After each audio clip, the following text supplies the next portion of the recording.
নমস্কাৰ দৰ্শকসকল, আজি পুনৰ অন্য এটা ৰিয়েকশ্যন ভিডিঅ'ৰ মাজলৈ আপোনালোকক স্বাগতম জনাইছোঁ। আমাৰ সকলোৰে ভিতৰত এটা শক্তি থাকে, প্ৰয়োজন মাথো সেই শক্তিটোক চিনাক্ত কৰি উজ্জীৱিত কৰা। যোৱাকালি ত্যাগবীৰ হেমবৰুৱা কলেজৰ ষ্টুডেণ্টসকলৰ ভিতৰত এনেধৰণৰ ভাষণে ৰাখিলে মুখ্যমন্ত্ৰী ডক্টৰ হিমন্ত বিশ্ব শৰ্মাই। ভাষণটো যদিও ষ্টুডেণ্টসকলক উদ্দেশ্যি আছিলে, সেই ভাষণটোৱে কিন্তু অভিভাৱকসকলকো উদ্বেলিত কৰিব, অনুপ্ৰাণিত কৰিব, বৃদ্ধসকলকো উদ্বেলিত কৰিব, অনুপ্ৰাণিত কৰিব। আহক মই তাৰে কিয় অংশ আপোনালোকৰ বাবে লৈ আহিছোঁ। ভাষণটো প্ৰথমতে শুনি লওঁ, তাৰপিছত আমি আমাৰ অভিমত ব্যক্ত কৰিম। মই বিশ্বাস কৰোঁ প্ৰতিগৰাকী মানুহৰ বুকুত, মানুহৰ আত্মাত একোটা শক্তি লুকাই থাকে। সেই শক্তিটোৰ কৰ্ষণ কৰা, সেই শক্তিটোৰ লগত চিনাকি হোৱা আৰু সেই শক্তিটোক সম্পূৰ্ণৰূপে ব্যৱহাৰ কৰা। বহুত ছোৱালী আছে গান গাব পাৰে, বহুত ল'ৰা আছে ধুনীয়াকৈ মিউজিক বজাব পাৰে, কিন্তু কিবা কাৰণত সেই ল'ৰাজনে তবলাটোক জীৱনত দেখাই নাপালে। হয়তো আটাইতকৈ ভাল তবলা এটা যদি সৰুতে হাতত পালেহেঁতেন, সেই ল'ৰাটোৱে আটাইতকৈ বেছি টাবলিষ্ট হ'লহেঁতেন। আজি আমাৰ গাঁৱত বোম্বাইত যদি শচীন তেণ্ডুলকাৰে খেলিব পাৰে, শচীন তেণ্ডুলকাৰৰ দৰে গাঁৱত আমাৰ বহুত ল'ৰা ছোৱালী আছে। আমাৰ গাঁৱতো যদি ল'ৰা ছোৱালীয়ে ক্ৰিকেটৰ বেট বল এখন পাই গ'লেহেঁতেন সৰুতে, কিজানি তেণ্ডুলকাৰকো আমি পিছ পেলাই দিলোহেঁতেন।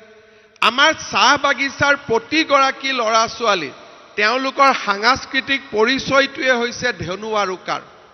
আটাইতকৈ অলিম্পিকৰ ধনুৰ্ধৰজন আমাৰ চাহ বাগিচাৰ পৰাও সৃষ্টি হ'ব পাৰিলেহেঁতেন, কাৰণ সি আমাৰ সাংস্কৃতিক উপাদান আছিলে।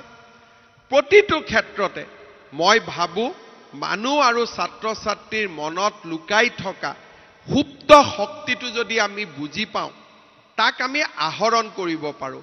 আমাৰ মাজতে কোনোবা ছাত্ৰ ছাত্ৰী থাকিব টেকন'লজিৰ প্ৰতি দুৰ্বলতা আছে, আৰ্টছৰো ষ্টুডেণ্ট হ'ব পাৰে, কিন্তু আমি যদি টেকন'লজিৰ কথা পতা আৰম্ভ কৰোঁ কলেজত, ল'ৰাজনৰ মনত ছাডেনলি চিন্তাৰ সৃষ্টি হ'ব যে ময়ো এই ৰাস্তাত যাব পাৰোঁ নেকি। যেতিয়া মই কলেজত ষ্টাৰ্টআপৰ কথা ক'ম, যেতিয়া মই ৰিতেশৰ কথা ক'ম যে ভাৰতৰ এজন ৰিতেশে উদ্ভাৱন কৰিছিল, ভাবিব নোৱাৰা কথা। ভাৰতৰ পৰাই কোনোবাই আমাৰ এনেকুৱা ষ্টাৰ্টআপ সৃষ্টি কৰিছে যে আমি প্ৰত্যেকটো কাম আজি নতুন ধৰণে পাব পাৰোঁ। টেলিফোনত মাত্ৰ আমি ক'ব লাগে, আমাৰ খোৱা 1 মিনিটতে ঘৰত আহি পাই গ'ল। আটাইতকৈ ভাল ৰেষ্টুৰেণ্টখনৰ খোৱাও আমি যাব নালাগে, নিজে আহি পাই গ'ল। এই উদ্ভাৱনাবিলাক কোনে কৰিছে? আমাৰ দৰে কোনোবাই কৰিছে? কোনোতো মহাকাশৰ পৰা অহা মানুহে কৰা নাই, আমাৰ দেউতা আমাৰ ল'ৰা ছোৱালীয়ে কৰিছে, আমিয়ে কৰিছোঁ। মই যোৱা 30 মিনিট সময় তোমালোকক কোৱাৰ উদ্দেশ্য এটাই হ'ল যে আমি নিজক কেতিয়াও সৰু বুলি ভাবিব নালাগে, নিজক আমি ইনফেৰিয়ৰ বুলি ভাবিব নালাগে। কোনোবাই যদি এই কামটো কৰি দেখুৱাইছে, ময়ো কৰি দেখুৱাব পাৰিম। শচীন তেণ্ডুলকাৰে যদি ডাবল চেঞ্চুৰী মাৰিব পাৰিছে, ময়ো ডাবল চেঞ্চুৰী মাৰিব পাৰিম। এই ধৰণৰ চিন্তা, এই ধৰণৰ প্ৰতিজ্ঞা যেতিয়াই মানুহৰ মনত সৃষ্টি হয়, সেই মানুহে আকাশ চুব পাৰে। আজি কোন মানুহে কল্পনা কৰিছিল যে গহপুৰৰ পৰা নুমলীগড়ৰ ভিতৰলেদিও সুৰংগ হ'ব পাৰে? কোন মানুহে চিন্তা কৰিছিল যে গুৱাহাটীৰ পৰা বিশ্বনাথ চকীঘাটৰ দলঙেদি 3.5 ঘণ্টাত পাব পাৰে?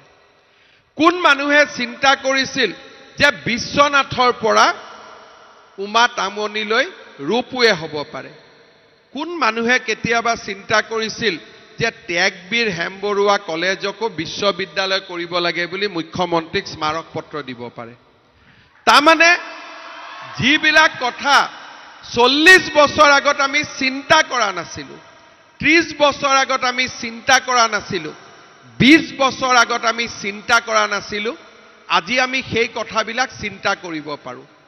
মই যেতিয়াই বাজেট দিওঁ, তেতিয়া প্ৰথম মানুহে মোক হাঁহে।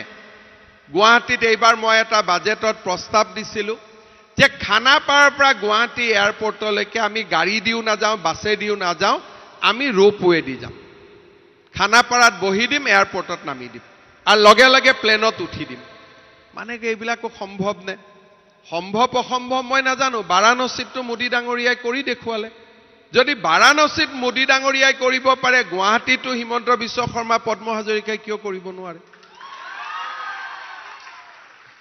তাৰ কাৰণে আমাক কি লাগিব প্ৰথম বাৰাণসীটো যে এনেকুৱা ৰূপ হৈ আছে তাৰ খবৰটো আমি পাব লাগিব নে তাৰ মানে পৃথিৱীখনত কি হৈ আছে আমাৰ চকু কাণ আমি খুলি ৰাখিব লাগিব তাৰ পিছত কামটোক আমি পৰ্যবেক্ষণ কৰিব লাগিব ইয়াত যদি হয় আমি গুৱাহাটীতনো কিয় নোৱাৰো তাৰ প্ৰায় লাহে লাহে সংকল্পৰ সৃষ্টি হয় সংকল্পৰ পৰাই সিদ্ধিৰ যাত্ৰা আৰম্ভ হয় এটা লৰাক দেখিলো আৰে ইটো ফাৰ্ষ্ট ডিভিজন পালে কেনেকে পালে সেইটো এনালাইসিস কৰাতকৈ আমি যদি সিধা সিধি কওঁ ই যদি ফাৰ্ষ্ট ডিভিজন পাইছে মইনো কিয় পাব নোৱাৰো মইতো পাব পাৰো সংকল্পৰ আৰম্ভ হল সংকল্পৰ পৰাই সিদ্ধি হল আৰে ই যদি ইমান উখত গৈ জপিয়াব পাৰিছে মইতো জপিয়াব পাৰো মোৰতো দুখন ভৰি আছে প্ৰেক্টিস আৰম্ভ হল অমুকে যদি আইআইটি গুৱাহাটীত গৈ পঢ়িব পাৰে মইনো কিয় পঢ়িব নোৱাৰো অমুকে যদি ভাল শিক্ষক হ'ব পাৰিছে মইনো কিয় নোৱাৰো অমুকে যদি ভাল মিউজিচিয়ান হ'ব পাৰিছে মইনো কিয় নোৱাৰো 3.5 কোটি মানুহৰ মাজত কি এজন জুবিন গাৰ্গ এজনে অংগৰাগ মহন্ত থাকিব নেকি বহুত হ'ব পাৰে আমাৰ মাজতো থাকিব পাৰে কিন্তু আমি কেতিয়াও চিন্তাই কৰা নাই যে আমিও জুবিন গাৰ্গ হ'ব পাৰো আমি কেতিয়াও চিন্তাই কৰা নাই আমিও অংগৰাগ মহন্ত হ'ব পাৰো ভূপেন হাজৰিকা জয়ন্ত হাজৰিকাক দেখি জুবিনে চিন্তা কৰিছিল মইও এনেকুৱা হ'ব পাৰো তেওঁ হৈ গল খগেন মহন্তক দেখি অংগৰাগ মহন্তই চিন্তা কৰিছিল মইও দেউতাৰ দৰে হ'ব পাৰো তেওঁ হৈ গল আমি কিয় হ'ব নোৱাৰো আমিও কাৰোবাক দেখি নিজৰ সংকল্প ল'ব পাৰো মোৰ এটাই অনুৰোধ অসম পৰিৱৰ্তন হৈছে অসমৰ ছাত্ৰ ছাত্ৰী সকলেও আকাশ চোৱাৰ সংকল্প দেখাৰ সময় আহিছে প্ৰযুক্তিৰ লগত চিনাকি হ'ব লাগিব পৃথিৱীৰ চাৰিওফালে চলি থকা ঘটনা পৰিঘটনাৰ ওপৰত আমি জানিব লাগিব গোটেই পৃথিৱীলৈকে আজি আমি অসমৰ ল'ৰা ছোৱালী পঠাব পাৰো সিংগাপুৰত মই 17 গৰাকী ছোৱালীক লগ পাই আহিছো নাৰ্ছ আছিলে ইংৰাজী পঢ়ি ললে এতিয়া সিংগাপুৰত অসমীয়া ছোৱালী কাম কৰি আছে আৰু মেডিকেল কলেজত চাকৰি কৰি আছিল ডিফু মেডিকেল কলেজত দৰমহা পাইছিলে 35,000 টকা সিংগাপুৰলৈ গল এতিয়া দৰমহা পাই 1,35,000 টকা অসমৰ ছোৱালী মই অহা মাহত মাতিছো বলে তোমালোকে মোৰ লগত বহি একেলগে এখন প্ৰেছ কনফাৰেন্স কৰি দিবা তাৰ মানে আমাৰ চাৰিওফালে সম্ভাৱনাৰ কোনো অসুবিধা নাই এতিয়া আমি চাকৰি পাবৰ কাৰণে আন্দোলনো কৰিব নালাগে চাকৰি পাবৰ কাৰণে ধৰ্ণাও দিব নালাগে মাত্ৰ চাকৰি পাবৰ কাৰণে ইংৰাজী বা জাপানী বা কোৰিয়ান ল্যাঙ্গুৱেজটো হলকৈ শিকিব লাগে ইমানেই যদি আমি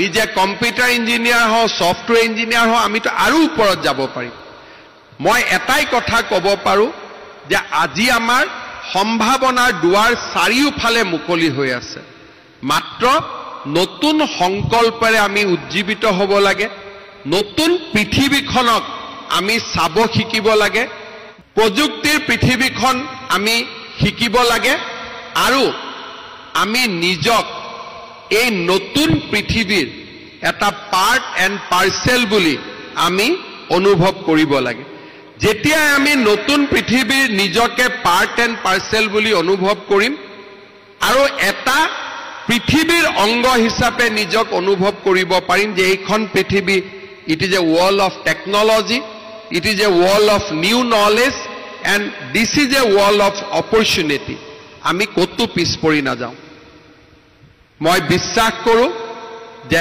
ত্যাগবীৰ হেমবৰুৱা মহাবিদ্যালয় প্ৰতিগৰাকী ছাত্ৰ ছাত্ৰীয়ে মই কোৱা কথাখিনি ৰাতি চিন্তা কৰিব নিজৰ বুকুত থকা সুপ্ত শক্তিটোক বিচাৰি উলিয়াবলৈ প্ৰচেষ্টা কৰিব তো দৰ্শকসকল, মুখ্যমন্ত্ৰীগৰাকীৰ উদ্যত ভাষণ আপোনালোকে শুনিলে। এইখিনিতে মই আপোনালোকক বিনম্ৰভাৱে অনুৰোধ জনাওঁ যে গোটেই ভাষণটো যথেষ্ট দীঘলীয়া, ইয়াত দিয়াটো সম্ভৱ নহয় কাৰণে মই কিয় অংশ দিছোঁ, গোটেই ভিডিঅ'টো আপোনালোকে চোৱা উচিত বুলি মই ভাবোঁ। সেইকাৰণে ডেছক্ৰিপশ্যনত লিংকটো দি দিছোঁ, আপোনালোকে তাত গৈ ক্লিক কৰি নিশ্চয় চাব। মই অনুৰোধ কৰিছোঁ বিশেষভাৱে, কাৰণ আপুনি যদি ছাত্ৰ নহয় অভিভাৱক, আপুনি যদি অভিভাৱকো নহয় ককাক হয় ছাত্ৰ এজনৰ, তেনেহ'লেও এই ভিডিঅ'টো চোৱাটো উচিত, অৰ্থাৎ মুখ্যমন্ত্ৰীগৰাকীৰ এই ভাষণটো আপুনি শুনা উচিত। এইখিনিতে মই আন এটা কথা ক'ব খুজিছোঁ, আপোনালোকেও হয়তো লক্ষ্য কৰিছে যে আমাৰ কিছুমান শিক্ষানুষ্ঠানে বা কিছুমান প্ৰতিষ্ঠানে এনেকুৱা কিছুমান মানুহক অনুপ্ৰেৰণামূলক ভাষণ দিবলৈ মাতে, যিসকল আচলতে ব্যক্তিগত জীৱনত নিজেই বিফল। কিছুমান কথা মুখস্থ কৰি, কিছুমান কথা আয়ত্ত কৰি আমিও কাৰোবাক অনুপ্ৰেৰণামূলক ভাষণ দিব পাৰোঁ। কথাটো মই বেয়া বুলি ক'ব খোজা নাই, কিন্তু যিগৰাকী ব্যক্তিয়ে আমাক অনুপ্ৰেৰণা যোগাব তেওঁ নিজেই এজন আৰ্হি বা নিজেই এজন উদাহৰণ হ'লে কথাটোৱে আৰু বেছি মান্যতা পায়। মই তাকে ক'বলৈ গৈছোঁ। মুখ্যমন্ত্ৰী ডক্টৰ হিমন্ত বিশ্ব শৰ্মা এগৰাকী সফল ব্যক্তি বুলিয়েই ক'ম। কি ৰাজনৈতিক ক্ষেত্ৰত, কি ব্যক্তিগত ক্ষেত্ৰত, কি শিক্ষা জীৱনত, সামগ্ৰিকভাৱে সকলো দিশতে আমি তেওঁক সফল দেখিছোঁ। ভৱিষ্যতে কি হয়গৈ আমি নাজানো। গতিকে এনেধৰণৰ ব্যক্তিৰ কথাই বেছিকৈ মানুহক অনুপ্ৰাণিত কৰে, উদ্বেলিত কৰে। যিয়েই নহওক আপোনালোকৰ অভিমত কমেণ্ট বক্সলৈ গৈ ব্যক্ত কৰক। মই আকৌ কৈছোঁ, আপোনালোকে মূল ভিডিঅ'টো চাবলৈ নাপাহৰিব। ডেছক্ৰিপশ্যনত মই লিংক দি দিছোঁ, তালৈ গৈ ক্লিক কৰি নিশ্চয় চাব। আজিলৈ এৰিছোঁ। ভালে থাকক, কুশলে থাকক। ধন্যবাদ।